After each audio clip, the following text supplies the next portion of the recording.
Ya, jadi mereka ada yang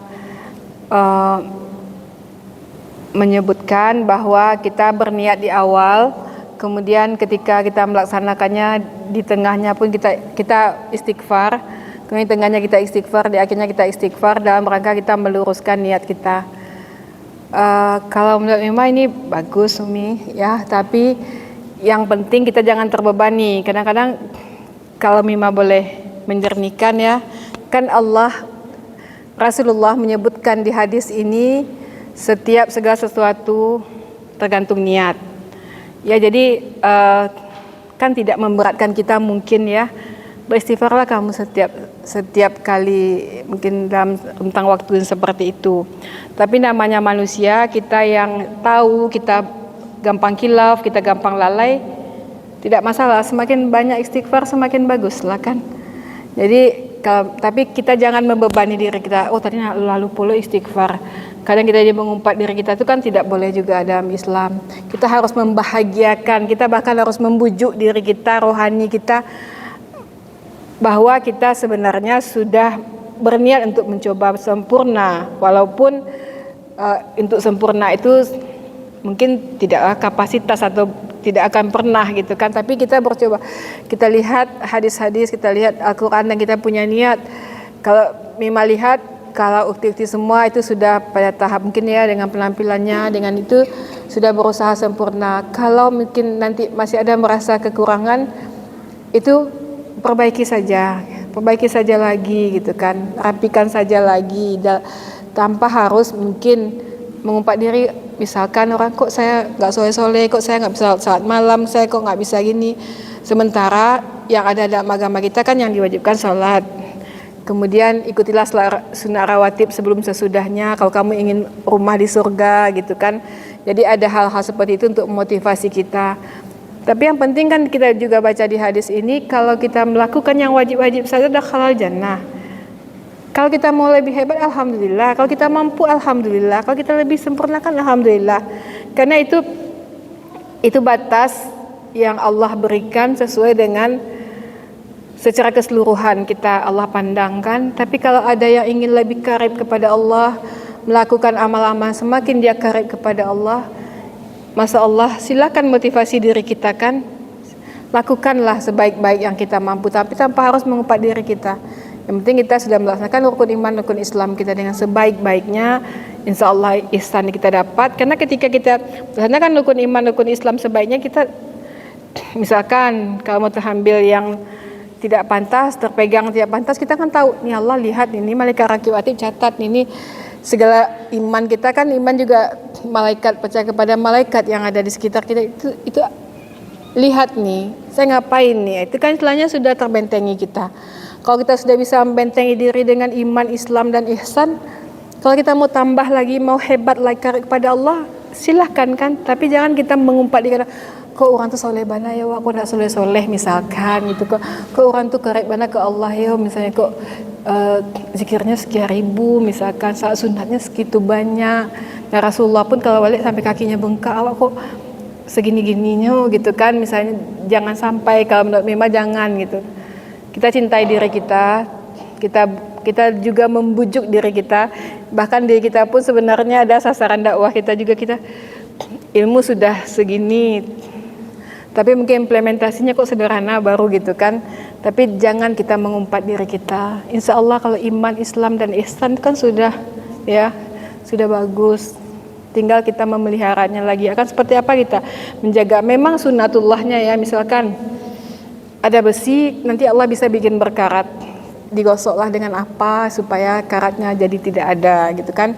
Kita pun mungkin iman kita terbiasa lakukan ini, kok rasanya tidak se-freshnya, mungkin ya kita bersihkan lah dengan istighfar, lah kita bersihkan dengan amalan-amalan tambahan, lah kita bersihkan ya. Jadi perlu kita lakukan, tapi tidak dalam rangka kita mengkerdilkan mungkin ya apa yang sudah kita usahakan, kita jihadkan untuk bisa kita lakukan di batas-batas yang Allah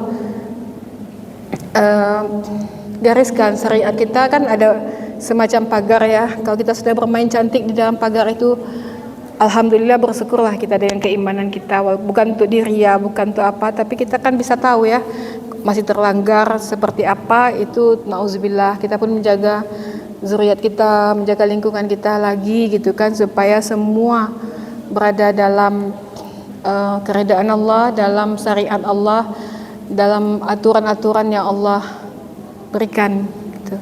Yang kita jaga terus menerus. Kadang kita kan memang kurang suka juga, misalkan orang itu sudah maksimal tapi dia kadang ada juga mengumpat diri, kok saya belum soleh seperti apa. Kan kita yang penting ridho Allah, yang kita carikan di Quran jannah dan ridho Allah. Kalau Allah sudah ridho, Allah kan kun fayakun sebenarnya, tapi kita bukan memudahkan ya, tapi bukan dalam rangka memudahkan. Kun fayakun, jadi kalau Allah masukkan kita surga tanpa sebab pun Allah bisa lakukan sebenarnya kan. Jadi kita berusaha di rel kita seperti itu, Umi. Jadi kalau kita istighfar, boleh kita istighfar, tapi yang di hadis ini kan katanya yang penting kita punya niat di awal. Kalau selama perjalanan kita dalam melakukan, misalnya ya Umi, kita punya sekolah, oh ini tiba-tiba tengah jalan niatnya jadi finansial. Itu kita istighfar, kita rapikan lagi, mungkin seperti itu ya Umi. Atau mungkin tengah jalan lagi ada godaan, ini hubud dunia atau apa, kita istighfar, kita balik lagi ke niat awal kita, mungkin akan seperti itu. Bagus kan itu Umi? Bagus kita bersihkan gitu. Mungkin demikian Umi. Mau 3:30 kurang 10.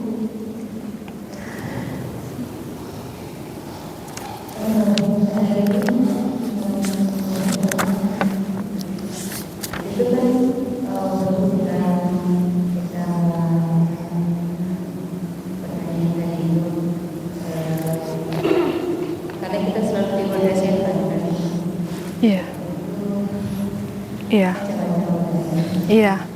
Kadang-kadang setan itu melemahkan orang yang soleh juga, belum juga, gitu kan. Kemudian dia kadang jadi bosan, kok banyak ikatan sekali. Siapa yang mengikat sebenarnya? Kita aja yang misalnya mengikat, oh harus duha, harus tahajud, harus zikir sekian, harus.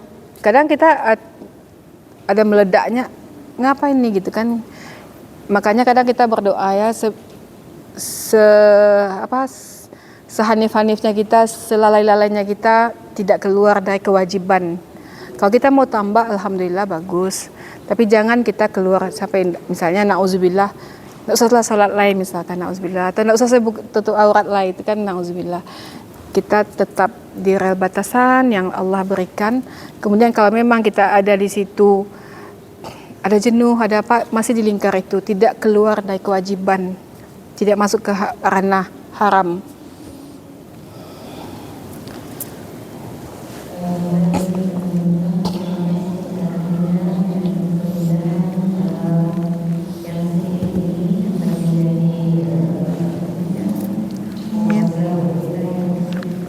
Sama-sama.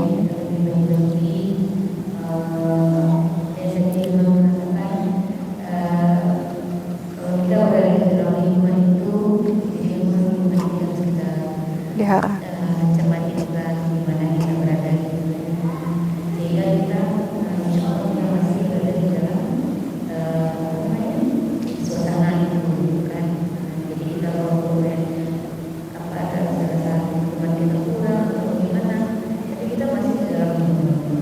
Iya. Iya. Mungkin untuk kajian kita ini kita akhiri dulu dengan itu kita ada musyawarah. Mungkin yang program Umi itu enggak? Ya. Tutup.